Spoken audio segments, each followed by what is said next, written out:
બાપ જેવો બાપ રડી ગયો છે. અને યાદ રાખજો, આ જીવનમાં બે જ વખત મા બાપ રડે છે. એક દીકરી ઘર છોડે ત્યારે ને એક દીકરો તર છોડે ત્યારે. બે વખત મા બાપ રડે છે.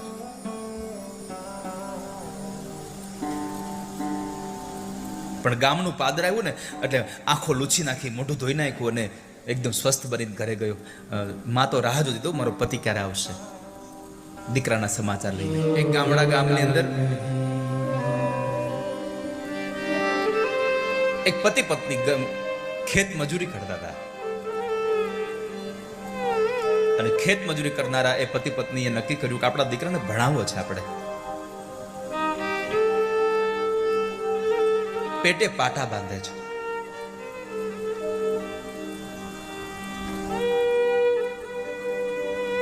અને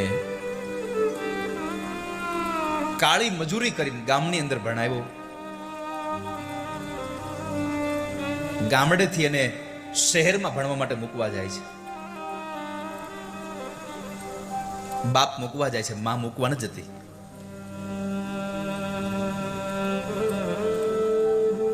અને જ્યારે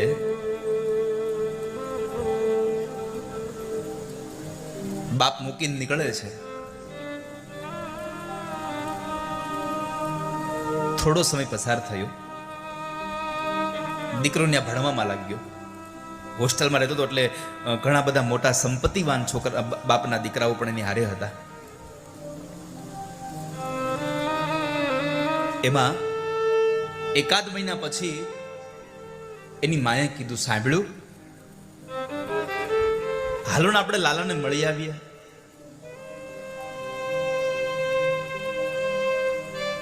પતિને ખબર પડી કે એટલે પતિ કીધું, ના હમણાં જ જવો, હજી હમણાં ગયો છે, એનું મન ન લાગે. આપણને મળે તો વળી પાછું એને સોરવે નહીં ત્યાં, હમણાં જ જવું આપણે. પણ તો એક કામ કરો, તમે જઈ આવો ને.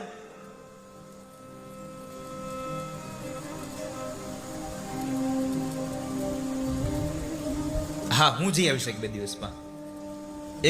હું જઈ આવીશ. આ શબ્દો સાંભળ્યા. મજૂર ઘર હતું વાલા, ઘરમાં પૂરું ખાવાનું ન હોય,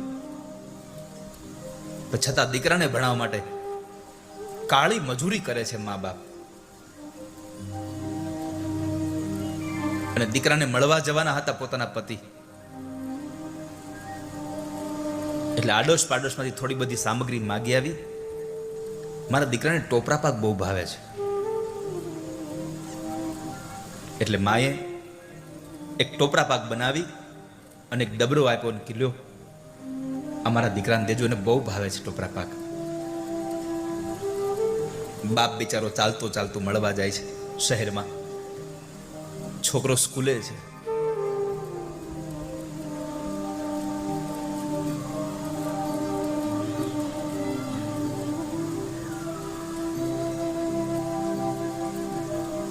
છોકરો મોટા મોટા બાપના છોકરા વારે રહેવા લાગ્યો હતો. અને બરાબર આમ સ્કૂલમાંથી છૂટે છે, બાપ બિચારો દરવાજો ઓલો ડબરો હાથમાં લઈને બોલ છે, મારો દીકરો હમણાં આવશે ને અમને ભેટી પડશે. આમ બાપને જોઈ જાય છે એટલે પોતાના મિત્રોની સાથે રમતો તો પાછું સંતાઈ ગયો.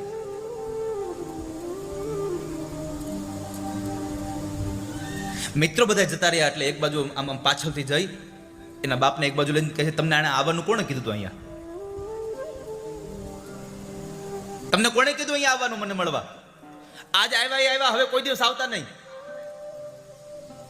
બાપ કહે છે, ભાઈ હું નહોતો આવતો, પણ તારી માનું મન બહુ હતું ને, એ તને બહુ યાદ કરતી હતી.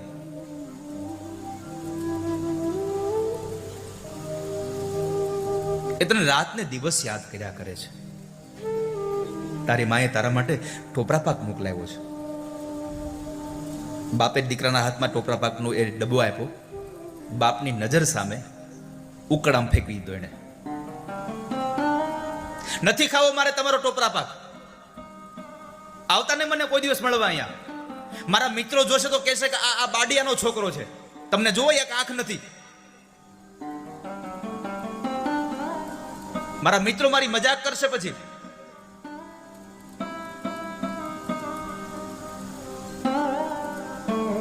કઠણ હૃદયનો થઈ ગયેલો બાપો, ભલે ભલે ભાઈ કઈ વાંધો, તું ભણ અહીંયા. દીકરાને મળીને નીકળેલો બાપ રસ્તામાં આંસુડા સારે છે. બાપ જેવો બાપ રડી ગયો છે. અને યાદ રાખજો, આ જીવનમાં બે જ વખત મા બાપ રડે છે. એક દીકરી ઘર છોડે ત્યારે ને એક દીકરો તર છોડે ત્યારે. બે વખત મા બાપ રડે છે.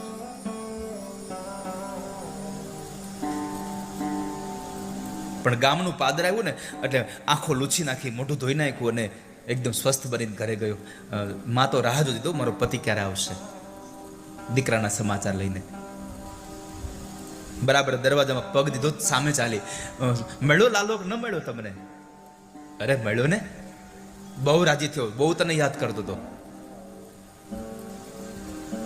મારો ટોપરા પાક, અરે ટોપરા પાક જોઈને તો ગાંડો ગેલો થઈ ગયો. મારી માએ મોકલાયો મારા માટે.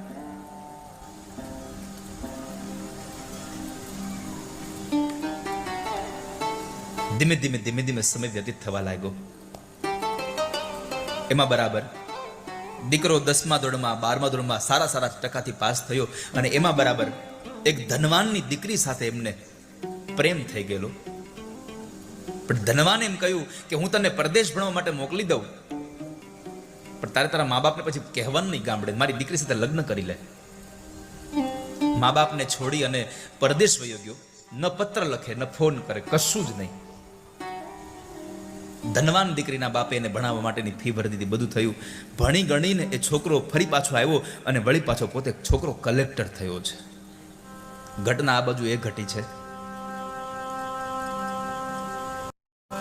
દીકરાનો બાપ મૃત્યુ પામી ગયો છે, સ્ત્રી એકલી છે. એટલી ખબર છે કે અમારો દીકરો કલેક્ટર છે.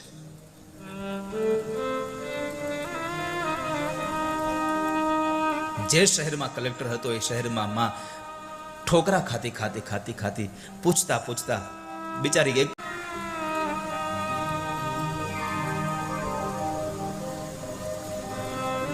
કલેક્ટર સાહેબના બંગલે આવે છે. દરવાજે ઊભી રહી અને પૂછ્યું, ભાઈ આ કલેક્ટર સાહેબનો બંગલો છે? હા માજી, આ કલેક્ટર સાહેબનો બંગલો છે, મારે એને મળવું છે. માજી અહીંયા અત્યારે ન મળે હો. એમ ન કહ્યું હું દીકરાની માં છું, કારણ કદાચ હું એમ કહું કે હું કલેક્ટરની માં છું અને આ લોકો કદાચ હસે એના ઉપર કે કલેક્ટરની માની આ દશા મારા છોકરા ઉપર હસે નહીં ને, એટલા માટે માએ એમ પણ ન કીધું હું કલેક્ટરની માં છું. એમ પણ ન બોલ્યા.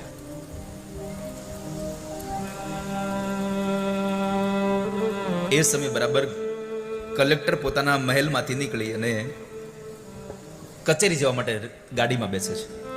માં દૂરથી જોઈ જાય છે. દરવાજાની એક બાજુનો ભાગમાં ઘડી ઊભી રહી છે અને ઊભા ઝૂરી રહી છે કે મારો દીકરો હમણાં આવશે. પણ ગાડી ત્યાંથી નીકળે છે, કાચ બંધ છે. આછું દીકરાનું મોઢું જોયું ને તો માનું હૈયું ભરાઈ ગયું છે, આંખોમાં પાણી આવી ગયા છે.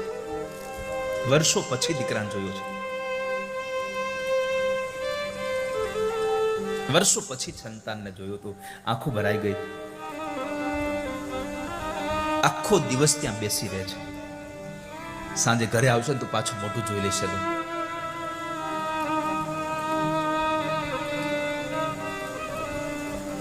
એમાં બરાબર સાંજના સમયે કલેક્ટર સાહેબના પત્ની બજારમાં જવા માટે નીકળે છે. વૃદ્ધ માજીને જોયા એટલે ગાડી ઊભી રાખી અને એને પૈસા, કારણ કે એને તો હાહુન જોયા જ નતો કોઈ દિવસ, એટલે એને એમ તો કોઈ ભિખારણ હશે, કોઈ માગણ હશે, એટલે એને ગાડીમાંથી કાચ ખોલી અને 10 રૂપિયાની નોટ અંબાવે છે. એટલે ભિખારી માજી કહે છે, બેન બા અરે પૈસા નથી જોઈતા, તમારા ઘરમાં નોકરની જરૂર હોય તો મને નોકરી રાખો ને, હું તમારા ઘરનું કામ કરીશ. અને એ સમયે કલેક્ટરના પત્ની ગર્ભવતી હતા. એટલે એને થયું કે તમે કામ શું કરશો, હું તમને પગાર શું આપું? વૃદ્ધ ડોશી એમ કહે છે, બેનબા પગાર ન આપો તો કાંઈ નહીં, ખાલી બસ 2 ટક જમવાનું આપજો, હું ખૂણામાં પડી રહીશ એક બાજુ, હું તમારા ઘરના કચરા પોતા કરી દઈશ, તમને વાસણ કરી દઈશ. એટલે થયું કે હાલ ને મને હાથ દેવડાવશે કામમાં. ડોશી મને રાખે છે, પણ એક શરત કરી, કલેક્ટર સાહેબ સામે તમારે કોઈ દી આવવાનું નહીં, કે તમારે તમારા રૂમમાં જ રહેવાનું, ભલે કઈ વાંધો નહીં.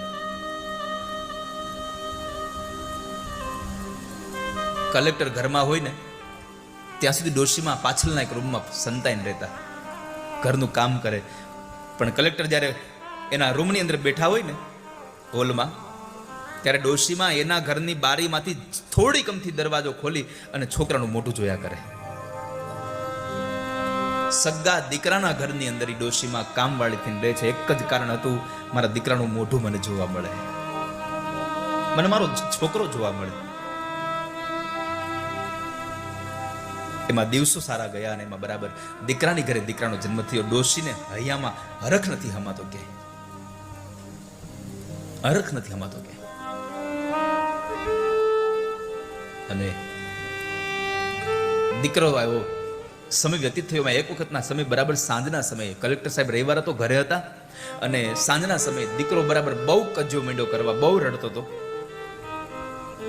કલેક્ટર સાહેબના પત્ની અને ઘણો થબથબાયો, શાંત ન થયો.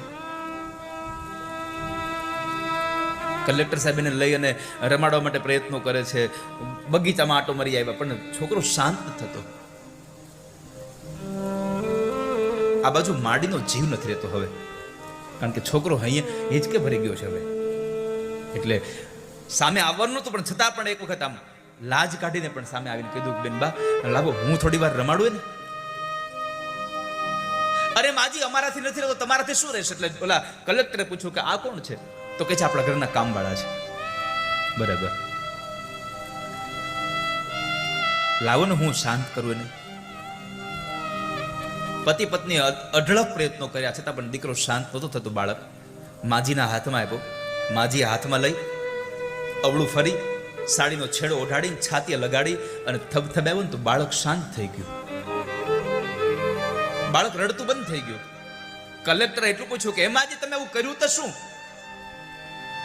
કે આ છોકરો મેં આટલા પ્રયત્નો કર્યા છતાં પણ એ શાંત નહોતું થતું, અને તમે આટલી વારમાં તમે શાંત કરી દીધું, તમે શું કર્યું? અને ત્યારે કલેક્ટરની માં એટલું જ બોલી હતી કે ભાઈ સાહેબ, તમે નાના હતા ને તો આમ જ રોતા હતા, ત્યારે મારો સાડીનો છેડો ઓઢાડું ને તો એ તમે શાંત થતા હતા મારા વાલા. આટલા શબ્દો બોલ્યા અને કલેક્ટરની આંખમાં આંસુ ભરાઈ ગયા. માના પગમાં પડીને કહે છે, માં હું ઓળખી ન શક્યો તને, મને માફ કરી દે. આખી દુનિયા મોઢું ફેરવી લેશે, શક્ય છે, પણ જેને તમને જન્મ આપ્યો છે ની માં, તમે ગમે તેવા થાશો, માં મોઢું નહીં ફેરવે કોઈ દિવસ તમારાથી. પણ કરુણા એ છે કે જન્મ દેનારી માં કોઈ દી મોઢું નથી ફેરવતી. અત્યારે દીકરો મોઢું ફેરવે છે પત્નીના કહેવાને લઈને. પત્નીના એકમાત્ર કહેવાથી મોઢું ફેરવી જાય છે.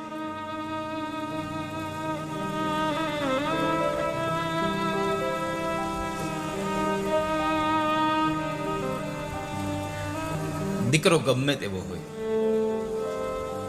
માં ન છોડી શકે નહીં. और कवि बोटादकर लखे छे, माने कोनी उपमा आपी शकाय?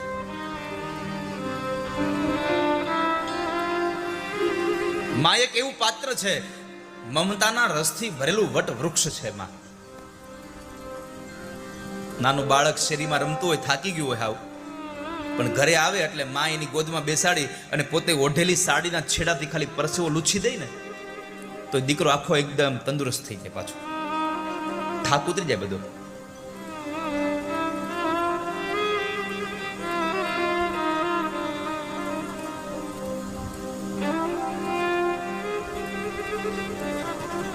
ક્યારેક અનુભવ કરી જોજો.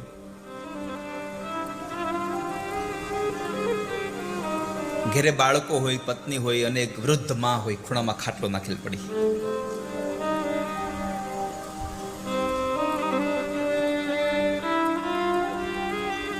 રાત્રિના સમય તમે મોડા આવશો ને તો ઘરના લોકો તમારું જમવાનું ઢાંકી ડાઇનિંગ ટેબલ ઉપર અને રૂમમાં જઈને એસી ચાલુ કરીને સૂઈ જાય. પત્ની સૂઈ જાય છે, બાળકો સૂઈ જશે, પણ ખૂણામાં ખાટલો નાખીને પડી છે ને એ જ્યાં સુધી તમે ઘરે નહીં પહોંચો ને ત્યાં સુધી નીંદર નહીં આવે. એ આમથી આમ પડખા ફેર્યા કરશે. જેવો દરવાજાનો અવાજ આવશે એટલે નજીક આવેલા માણસ તરત પૂછશે કે ભાઈ આવી ગયો બાપા? પણ દીકરો એમ કહે ને કે હા બા હું આવી ગયો, પછી માં સૂઈ જાય. ત્યાં સુધી માં સૂવે નહીં.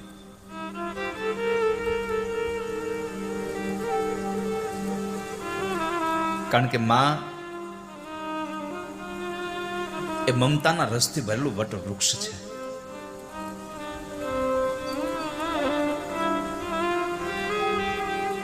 પણ કરુણા એ અત્યારે આ સમયમાં વર્તાઈ રહી છે કે જે માએ જન્મ આપ્યો છે એ માને આપણે મૂકીને આપણે વયા જઈએ છીએ. અત્યારે કેટલા વૃદ્ધાશ્રમો ખુલી રહ્યા છે.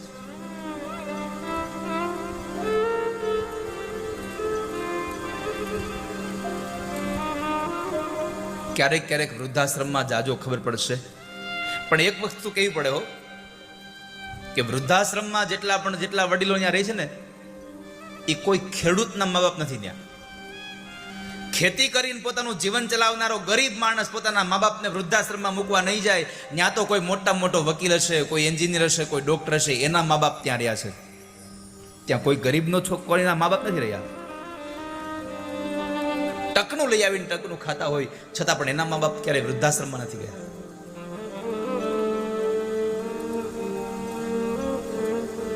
દીકરાઓને ભણાવી ગણાવીને મોટા કરે.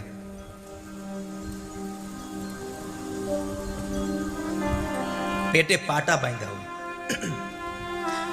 કાળી મજૂરી કરી હોય. કોના માટે? એક જ અપેક્ષા હોય ને કે આજ અમે મહેનત કરી લઈએ, અમારો દીકરો ભણી ગણીને મોટો થાય, પછી અમને એ જીવાડવાનો છે ને અમને ક્યાં કઈ વાંધો લેવાનો છે. પણ મા બાપ એટલી મહેનત કરે, એટલી તનતોડ મજૂરી કરી અને પૈસા ભેગા કરી પોતે પેટમાં ન નાખે. છોકરાને ભણાવવા માટે બધા પૈસા ભેગા કરે, પણ છોકરા ભેગા કરેલા પૈસાથી ભણી ગણી અને મોટા થાય ને સારો બિઝનેસમેન થઈ જાય અથવા તો સારી નોકરિયાત મળી જાય એટલે પછી મા બાપ ભૂલાઈ જતા હોય છે.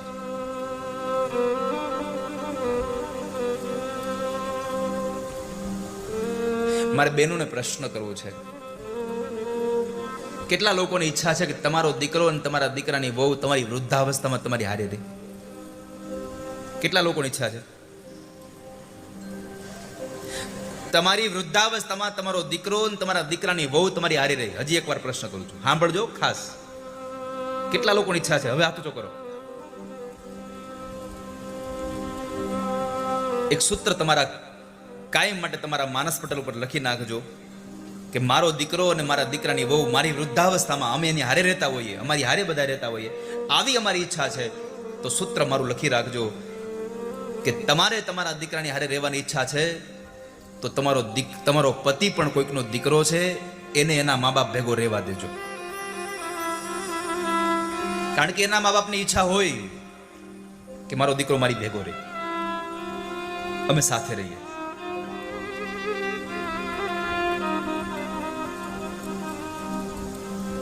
બહેનોને એટલું કેવું છે કે તમારા પતિને એના મા બાપ ભેગો રહેવા દેજો. અને યુવાન પુરુષોને મારે એટલું કેવું છે, તમે ગમે તેટલા મોટા કમાતા થઈ જાઓ, ગમે તેટલા તમે મોટા થઈ જાઓ, તમારી પાસે ગમે તેટલું દુનિયાનું જ્ઞાન આવી જાય, તમારા મા બાપને તમે કોઈ દી કહેતા નહીં, તમને ખબર ન પડે. ક્યારેક કોઈ વાત થતી હોય ને ક્યારેક વચમાં બોલે કોઈ, તો જિંદગીમાં ક્યારે એવું ન કેવું તમે બંધ થઈ જાઓ, તમને ખબર ન પડે. એને ખબર પડતી હતી એટલે તો તને કાળી મજૂરી કરીને ભણાવીને મોટો કર્યો છે. એને ખબર ન પડી હોત તો તને કેદનો મૂકી દીધો ક્યારનો.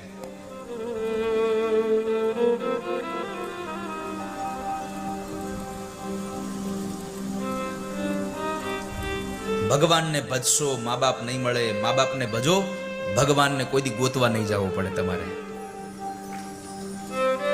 પરમાત્માને ભજવા હોય તો ઘરમાં જે પેલું તીર્થ મા બાપ છે એને ભજી લ્યો વાલા. મા બાપ રાજી હશે ને તો બધા દેવતાઓને પરાણે રાજી થઈને રહેવું પડશે તમારી માથે. એક માના અંતરમાંથી આશીર્વાદ નીકળી જશે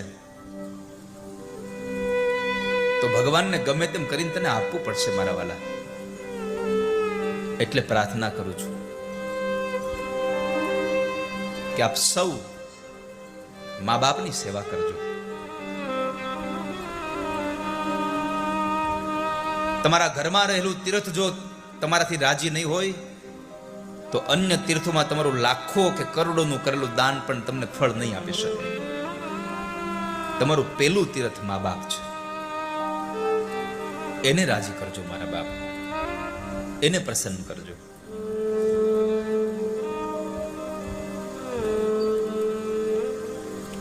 તમારી પાસે સંપદા ગમે તેટલી હશે, પણ જો તમારા મા બાપ તમારાથી રાજી નહીં હોય તો તમારી સંપદા બધી ધૂળ ધાણી છે વાળા.